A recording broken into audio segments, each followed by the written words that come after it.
stone, but at least a good document would be very helpful. Request donations from other not-for-profits, right? I know a lot of not-for-profits like a Rockefeller Foundation or the Gates Foundation. If you tell them your good causes and if their issues are aligned to your organization, then they are happy to give you some money, provided it's well spent, but the requirement will be financials and tax returns. Very, very important.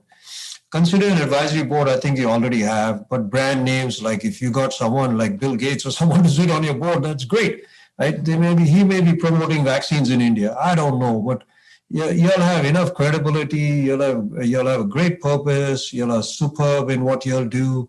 But I think each one can pick up some, advisory person that could be really phenomenal in this. I call it brand names to bring in money more than anything else and lend credibility to the organization beyond people who have been at St. John's. That's the question here, or the opportunity. Okay, moving along. Next slide.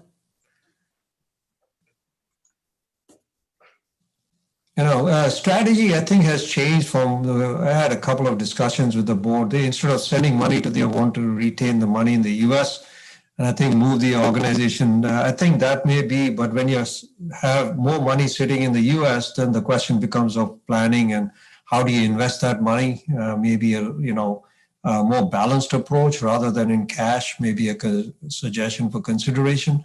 And like Jovita said, only the dividends or the income received from these major endowments could be repatriated to India, which could have some even more ramifications, because every time you send money to India, you lose money, or actually in India side, you get more money for that fact, but never bring money back because you're always losing money.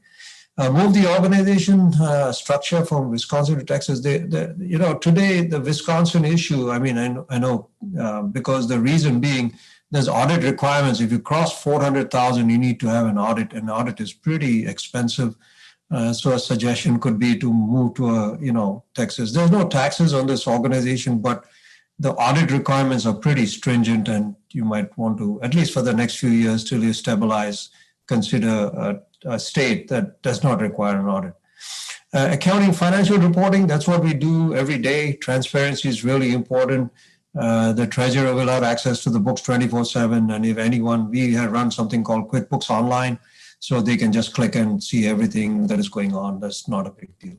We would consider also quarterly reporting, so we'll send you a report and access is available, so it's really quick and easy.